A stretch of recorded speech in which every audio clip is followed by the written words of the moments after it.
Hi everyone. Degree Osmania University second semester English subject లోని first poetry వచ్చేసి the felling of the banyan tree by Dilip Chitre గురించి మనం ఈరోజు discuss చేద్దాం. ఇది వచ్చేసి సమ్మరీ. సో మనకు ఒక్క ఆన్సర్కి 15 మార్క్స్ ఉంటాయి, గుర్తుపెట్టుకోండి. సో 15 మార్క్స్ కాబట్టి అంత వర్తీగానే ఉండాలి ఆన్సర్ కూడా. మీరు జస్ట్ 1 పేజ్ రాస్తాను, 2 పేజెస్ రాస్తాను అంటే మనకు మార్క్స్ అనేవి పడవు. కాబట్టి అందరూ గుర్తుపెట్టుకొని రైటర్ గురించి అంటే ఇంట్రొడక్షన్లో మనం ఖచ్చితంగా ఆ పోయట్, ఒకవేళ ప్రోజ్ అయితేనేమో రైటర్ అనేసి, పోయట్రీ అయితేనేమో పోయట్ అని చెప్పేసి ఫస్ట్ ఖచ్చితంగా ఆ రైటర్ ఆర్ ఆథర్ గురించి రాయాల్సిందే. అండ్ నెక్స్ట్ థీమ్ అంటే ఆ లెసన్ యొక్క మెయిన్ ఉద్దేశం ఏంటి అనేది రాయండి. లాస్ట్కి కంక్లూజన్ రాయండి. మధ్యలో సమ్మరీ అనేది లేదంటే ఎక్స్ప్లెనేషన్ అనేది ఖచ్చితంగా రాయండి. ఓకేనా? అండ్ ఇఫ్ మీరు ఒకవేళ ఇబ్బంది అవుతుంది అనుకుంటే, ఇంత పెద్ద ఆన్సర్ అనుకుంటే ఫస్ట్ వినండి ఒకసారి. మంచిగా విన్న తర్వాత ఇంకోసారి కూడా వినడానికి ట్రై చేయండి. 2 టైమ్స్ వింటే ఖచ్చితంగా మీకు ఆన్సర్ అనేది క్లారిటీ అనేది వస్తుంది. అప్పుడు ఆటోమేటిక్గా మీరు ఓన్ వర్డ్స్లో కూడా రాయొచ్చు. ఓకేనా? ఎప్పుడు కూడా బర్డెన్గా ఫీల్ అవ్వకండి. జస్ట్ ఏదైనా ఒక్కసారి వినడం కాకుండా ఆ విన్నదాన్ని రెండోసారి వింటే ఇంకా పర్ఫెక్ట్ అయిపోతారు. So this is my advice and let's go in to the answer. First about the poet చూస్తే దిలీప్ చిత్రే అనేసి, so he is the writer of this poem the felling of the banyan tree. Dilip Chitre was a renowned Marathi poet and writer. He was born on September 17, 1938 in Baroda, India. So ఈ దిలీప్ చిత్రే రాసినటువంటి poem అనేది ఆయన own ఎక్స్పీరియన్స్ని రాశారనమాట. So ఈయన both ఇంగ్లీష్లో and మరాఠీలో రాస్తారు, బైలింగ్వల్గా రాస్తారు.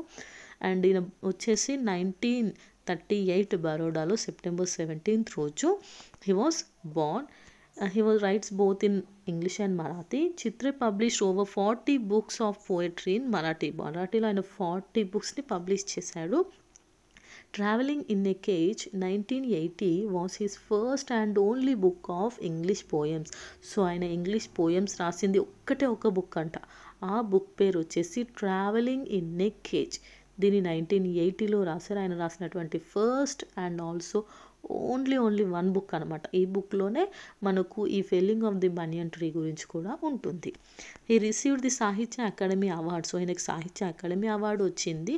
దేనికి అంటే ఎక్కున్ కవిత అనే కలెక్షన్కి ఆయనకి సాహిత్య అకాడమీ అవార్డు కూడా అందుకున్నారు. He worked as an artist and film maker along side his poetry career. So ఆయన పోయటే కాదు, ఒక మంచి artist and also film maker.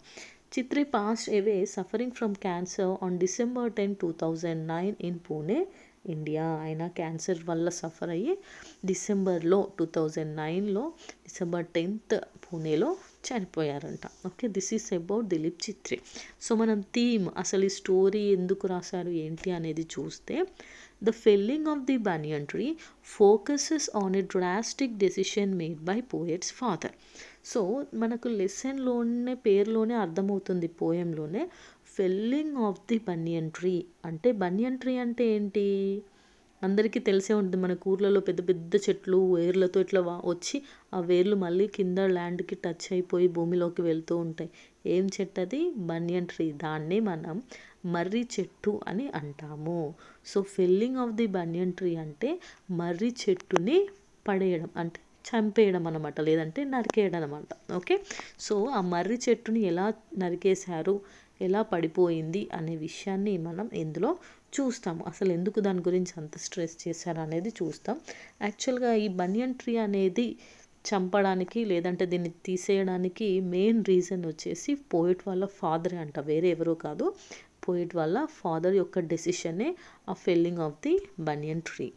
This decision involves the demolition of houses on a hill and the cutting down of the centuries-old mythical banyan tree, shifting from Baroda to Bombay, leaving behind the memories connected with the old parental ancestral house where he grew up. చూసారా ఎంత క్లియర్గా ఇచ్చారంటే, first వీళ్ళ నాన్న తీసుకున్న ఈ decision వల్ల ఏం జరిగింది అంటే, demolition of houses on the hill.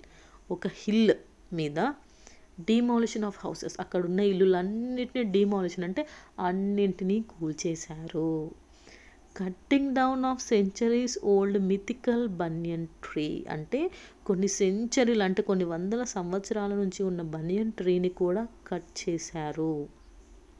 Shifting from Baroda to Bombay leaving behind the memories. So next ఏం జరిగింది, షిఫ్ట్ అయ్యారు. ఆ బరోడా అనే ఊరు నుంచి బాంబే వరకు వచ్చారు. Leaving all the memories connected with the old parental ancestral house where he grow up. So మనకు కొన్ని జ్ఞాపకాలు ఉంటాయి, పుట్టి పెరిగిన ప్లేస్ అన్నా ఇల్లు అన్నా ఎవరికైనా ఇష్టం ఉంటుంది. సో మన దిలీప్కి కూడా తన యాన్సిస్ట్రల్ హోమ్, తను పుట్టి పెరిగినటువంటి యాన్సిస్ట్రల్ హోమ్ అంటే చాలా ఇష్టం. అతనికి అక్కడ ఎన్నో జ్ఞాపకాలు ఉన్నాయి. కానీ ఆ జ్ఞాపకాలన్నింటినీ వదిలేసుకొని ఆ బరోడాని వదిలేసి వాళ్ళు బాంబే అంటే ఇప్పుడున్న ముంబైకి వచ్చారంట. ఎందుకు అంటే వాళ్ళ ఫాదర్ తీసుకున్న ఒక డెసిషన్ వల్ల ఇదంతా జరిగింది. అక్కడ ఉన్న ఇళ్ళన్నీ కూల్చేశారు, చెట్లన్నీ నరికేశారు. వాళ్ళు బరోడా నుంచి బాంబేకి అన్నింటిని జ్ఞాపకాలను వదులుకొని వచ్చేసారు. సో ఈ స్టోరీని మనం పోయంలో చూద్దాం ఎక్స్ప్లెనేషన్ పార్ట్లో. The poet of the father ordered the tenants to vacate their rented houses. So వాళ్ళ ఫాదర్ ఏం చేశారంటే టెనెంట్స్ అంటే రెంట్కు ఉండే వాళ్ళు ఉంటారు చూసారా, కిరాయికే ఉంటారంటారు, రెంట్కు ఉంటారు, వాళ్ళని టెనెంట్స్ అని అంటారు. సో వాళ్ళని వాళ్ళు ఉంటున్న రెంట్ హౌసెస్ని ఖాళీ చేయమని చెప్పారంట. Thereafter the wood cutter started cutting the trees and clearing the landscape. So next ఏం చేశారు, ఇల్లులు ఖాళీ అయిపోయిన తర్వాత వుడ్ కటర్స్ వచ్చేసి అక్కడున్న ఆ చెట్లని అక్కడున్న ఆ ప్లేస్ అన్నింటినీ కూడా క్లియర్ చేయడం స్టార్ట్ చేశారు. In this process all the trees were cut one by one. So ఈ ప్రాసెస్లో చెట్లన్నింటినీ ఒకదాని తర్వాత ఒకటి నరికేశారంట. Many sacred and medicinal trees are also included in it. So అలా కట్ చేస్తూ చాలా ఇంపార్టెంట్ మంచి ఎంతో పవిత్రమైన చెట్లు, మెడిసిన్కి యూస్ అయ్యే చెట్లు అన్నింటినీ కూడా అందులోనే కలిపి నరికేశారంట. అసలు ఏమీ మిగిల్చలేదంట. All the vacated houses were demolished. So అన్ని హౌసెస్ ఖాళీ చేపించారు కదా, చెట్లన్నీ నరికేశారు, ఖాళీ చేసిన ఇల్లులన్నీ మొత్తం డిమాలిష్ అన్నీ కూల్చేశారంట. Except the one in which the poet's family lived and a banyan tree which was considered sacred by their grandmother. ఒక్కటే వదిలేరంట, ఆ పోయట్ వాళ్ళు ఉన్న ఇల్లు, ఆ ఇంటితో పక్కన ఉన్నటువంటి బనియన్ ట్రీ. ఆ బనియన్ ట్రీ అంటే వాళ్ళ గ్రాండ్ మదర్కి చాలా ఒక పవిత్రమైన చెట్టులాగా చూసుకునేదంట. సో ఆ చెట్టు ఆ ఇల్లు మాత్రమే ఉన్నాయి, మిగిలిన అన్నింటినీ కూల్చేశారు, నరికేశారు. Cutting down the huge banyan tree, the one that stood so tall, whose roots were so deep here and there was a big problem. So ఆ ఒక్క చెట్టుని ఎందుకు వదిలేశారు అంటే ఆ చెట్టు ఇట్స్ వెరీ హ్యూజ్, చాలా పెద్దగా ఉంది, and it stood so tall, చాలా పొడుగ్గా ఉంది, and its roots were so deep here and there. దాని రూట్స్ వేర్లు ఉంటాయి కదా, పైనుంచి వచ్చిన ఆ రూట్స్ కింద భూమి లోపలికి వెళ్ళిపోయాయంట. అందువల్ల అది చాలా బిగ్ ప్రాబ్లం లాగా ఉండి దాన్ని వెంటనే అన్ని చెట్లతో పాటు నరకలేదు. Even going against the words of the grandmother that the trees are sacred and do not cut them, the poet's father had ordered to cut down the banyan tree as well. So అన్ని చెట్లను నరికేయడం అయిపోయింది కదా, అయిపోయిన తర్వాత లాస్ట్కి మిగిలిన ఈ బనియన్ ట్రీని కూడా వదలలేదంట. పోయట్ వాళ్ళ ఫాదర్ ఆర్డర్ చేశారంట, వాళ్ళ గ్రాండ్ మదర్ అరుస్తున్నారంట, ఎంతో చెప్పి చూశారంట, వద్దు చెట్లని చంపొద్దు, అవి చాలా పవిత్రమైనవి అని చెప్పినా కూడా ఆమె మాటలకు వ్యతిరేకంగా ఆయన ఆ చెట్టును కూడా, ఆ మిగిలిన ఆ ఒక్క బనియన్ చెట్టును కూడా నరకమని చెప్పాడంట. The tree was 3 times bigger than the poets house. So poet వాళ్ళు ఉండే ఇంటికంటే అది 3 times బిగ్గర్, అంటే ఎంత పెద్దగా ఉంటుంది ఊహించుకోండి, అంత పెద్ద చెట్టు. With a 50 feet circumference trunk, the banyan is not so easy to tumble it down. So దాని సర్కంఫరెన్స్ అంటే దాని చుట్టూ కొలత, దాని ఒక రౌండ్ చూస్తే 50 feet సర్కంఫరెన్స్ ఉందంట. The banyan is not so easy to tumble it down. So అందుకే దాన్ని పడేయడం అంత సింపుల్ అయిన విషయం కాదు. అర్థమైందా? దాని యొక్క ట్రంక్ అంటే దాని ఇది చెట్టు యొక్క కొలత రౌండ్ ఒక సర్కిల్ ఎలా ఉంటుంది, దాని చుట్టూ ఇట్లా తాడు పట్టుకుంటే ఆల్మోస్ట్ 50 feet ఉంటుందంట.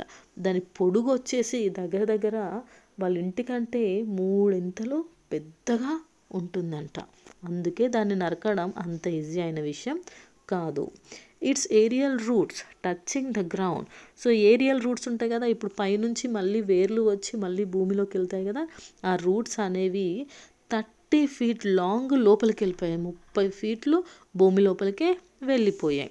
So the cutters first started cutting the branches and twigs. So ఎట్లాగో వాళ్ళ ఫాదర్ ఆర్డర్ చేశారు, ఆర్డర్ చేసినప్పుడు వర్కర్స్ చేయాల్సిందే కదా. సో ఆ కటర్స్ ఏం చేశారంటే ఫస్ట్ చెట్టు యొక్క బ్రాంచెస్ని ట్విగ్స్ని కట్ చేయడం, అంటే చిన్న చిన్నవి వాటితో మొదలు పెట్టారనమాట, branches and twigs. As a result the insects and birds began to leave the tree. పాపం అంత పెద్ద చెట్టు అంటే ఎన్ని బర్డ్స్ అండ్ ఇన్సెక్ట్స్ అక్కడ వాళ్ళ ఆశ్రయం తీసుకొని, అంటే ఒక ఇల్లు లాగా ఎన్ని సంవత్సరాల నుంచి బ్రతుకుతూ ఉంటాయి, ఎన్ని ఫ్యామిలీస్ బ్రతుకుండి ఉంటాయి. కాకపోతే ఇప్పుడు ఆ చెట్టు తీసేసరికి అవన్నీ కూడా ఆ చెట్టుని వదిలేసి వెళ్ళిపోయాయి. 50 men cut the thick trunk of the tree continuously. ఆ 50 feet ఉన్నటువంటి ఆ ట్రంక్ను కట్ చేయడానికి 50 మంది పట్టారంట. కంటిన్యూగా 50 మంది కలిసి కష్టపడితే దాన్ని కట్ చేయగలిగారు. The place turned into a heap of logs, giving a strange look difficult to be recognized and to be familiar with. So అన్నీ కట్ చేశారు, అక్కడ ఏమీ లేదు, మొత్తం ల్యాండ్స్కేప్ అంతా క్లియర్ చేసేసాను అనమాట. మొత్తం అసలు ఇల్లు అనేది చెట్టు అనేది లేదు. ఆ ప్లేస్ ఎలా ఉందంటే హీప్ ఆఫ్ లాగ్స్, మొత్తం ఈ చెట్లు అవి ఉంటాయి కదా, పెద్ద పెద్ద మొద్దులు అంటారు, చెక్కలు ఓకే, వుడ్. సో మొత్తం ఆ లాగ్స్తోని నిండిపోయి, ఇది మనం ఎన్ని రోజులు ఉన్నటువంటి ఫెమిలియర్ ప్లేస్ అయినా అనే విధంగా, అసలు దీన్ని ఎప్పుడైనా మనం చూసామా, అసలు గుర్తుపడతామా అనే విధంగా మారిపోయిందంట. అంటే ఆ ప్లేస్ అసలు గుర్తుపట్టలేరు. ఇది సడన్గా ఎవరైనా కొత్తగా అక్కడికి వస్తే ఇదే మనం ఇన్ని రోజులు ఉన్న ప్లేస్ అంటే ఎవ్వరూ నమ్మరు. సో అంతలాగా మారిపోయిందంట. Everyone came to see the rings in the trunk of the tree. So మనకు ఆల్రెడీ తెలుసు, మన చెట్టుని నరికిన తర్వాత దాని లోపల రింగ్స్ లాగా కనిపిస్తాయి. ఆ రింగ్స్ అనేవి ఏజ్ ఆఫ్ ద ట్రీని చూపిస్తాయి. కాబట్టి ఇది చాలా సంవత్సరాల చెట్టు కదా, ఓల్డ్ చెట్టు కదా, అందరూ వచ్చారంట ఆ చెట్టుకి ఎన్ని ఇయర్స్ ఉంటాయో చూద్దామనేసి. They were showing the age of the banyan tree as about 200 years. So ఆ చెట్టుకి 200 సంవత్సరాలు ఉన్నాయంట. The poet, together with others, see the slaughter and desertion in horror and speechless. So ఈ మన పోయట్ అప్పుడు చిన్నోడు కదా, సో అతను వేరే వాళ్ళందరితో పాటు ఈ జరిగే ఈ దారుణాన్ని నోరు మూసుకొని మాట్లాడలేకుండా భయంతో సైలెంట్గా బాధతో చూస్తూ ఉండిపోయాడు. Soon afterwards they pack up the things and leave for Bombay. So పాపం ఇంకేం మాట్లాడతారు, ఏం మాట్లాడలేకపోయారు. సైలెంట్గా వాళ్ళకున్న ఆ సామాన్లన్నింటినీ కూడా ప్యాక్ చేసుకున్నారు. ఎన్ని సంవత్సరాల నుంచి ఇల్లు, వాళ్ళు ఎన్ని సంవత్సరాల నుంచి పెంచుకున్న పెద్ద చెట్లు అన్నీ పోయాయి, ఏమీ మిగిలేదు. అవన్నీ ఎందుకు కట్ చేశారు అని అంటే డెవలప్మెంట్ అని చెప్తారు కదా, ఆ డెవలప్మెంట్ కోసం ఉన్న చెట్లన్నింటినీ, ఉన్న ఇల్లులన్నింటినీ, జ్ఞాపకాలన్నింటినీ చెరిపేశారు. అలా మన రైటర్ వచ్చేసి, మన పోయెట్ వచ్చేసి అక్కడున్న బరోడా నుంచి వాళ్ళు మొత్తం సామాన్లన్నీ సర్దుకొని ముంబైకి వచ్చేసారంట. Where there were no trees, అక్కడ ట్రీస్ ఏమీ లేవు. And the spring comes without any flowers, spring season వస్తుంది కానీ ఫ్లవర్స్ అనేవి ఉండవు. If someone was there it was only in the dream, ఒకవేళ ఏమైనా కనిపించినా ఆ చెట్లు పువ్వులు అనేవి కలలో మాత్రమే, నిజంగా ఎక్కడ కనిపించవంట. There are skyscrapers and congested flats and man remains concerned only with jobs mechanically. So అక్కడ ఏమున్నాయి, ఆకాశానికి తాకేలాంటి పెద్ద పెద్ద బిల్డింగులు, ఫ్లాట్లు అన్నీ ఉన్నాయి. కానీ మనుషులన్నీ ఎలా మారిపోయారు అంటే మెకానికల్గా, మిషన్స్ లాగా జాబ్లో పడిపోయారు, మొత్తం బిజీ లైఫ్కి అలవాటైపోయారు. సో ఊర్లలో ఉంటే కబుర్లు, ఒకరికొకరు ఎమోషన్స్ అనేసి, రిలేషన్స్ అనేవి అన్నీ ఉంటాయి కదా, ఏవీ లేవు. అటు ఎకో సిస్టమ్ అంతా పోయింది, రిలేషన్స్ అన్నీ కూడా పోయాయి. మనిషి ఒక నార్మల్ లైఫ్ నుంచి మెకానికల్ లైఫ్లోకి వచ్చేసారంట. Conclusion, uprootedness and the destruction of ecosystem is seen in this poem. So చెట్లన్నిటిని నరికేశారు కదా, అలా డిస్ట్రక్షన్ మొత్తం చేసేసారు ఎకోసిస్టమ్కి. అది మనం ఈ పోయంలో చూడొచ్చు. The speaker moving home coincides with the tree being cut down. So చెట్లని ఎలా అయితే నరికితే అవి పడిపోయాయో, ఇన్ ద సేమ్ వే ఈ పోయట్ వాళ్ళు కూడా వాళ్ళ ఉన్న ఇల్లుని వదిలేసుకొని అన్నీ విడిచిపెట్టి జ్ఞాపకాలను వదిలేసి సిటీకి వెళ్ళిపోయారు. Killing trees for profit in the name of progress leads to destruction of environment. So చెట్లని నరికితే డబ్బులు వస్తాయి, మనకు డెవలప్మెంట్ వస్తుంది అని చెప్తూ ఉంటారు, కానీ దానివల్ల మన ప్రకృతి అనేది నాశనం అవుతుంది అని ఎవరు గుర్తించట్లేదు. To create something is difficult but to destroy is easier. అంతే కదా. చూడండి, ఆ చెట్టు పెరిగి నీడనివ్వడానికి ఇంత 200 years పట్టింది, కానీ దాన్ని చంపడానికి ఎంత టైం పట్టింది. ఏదైనా క్రియేట్ చేయడం అనేది డిఫికల్ట్, కానీ నాశనం చేయడం అనేది చాలా సింపుల్ అనే విషయాన్ని మనం ఈ పోయంలో తెలుసుకుంటున్నాం. ఓకేనా, అందరికీ అర్థమైంది కదా. Thank you for watching the video. Bye bye.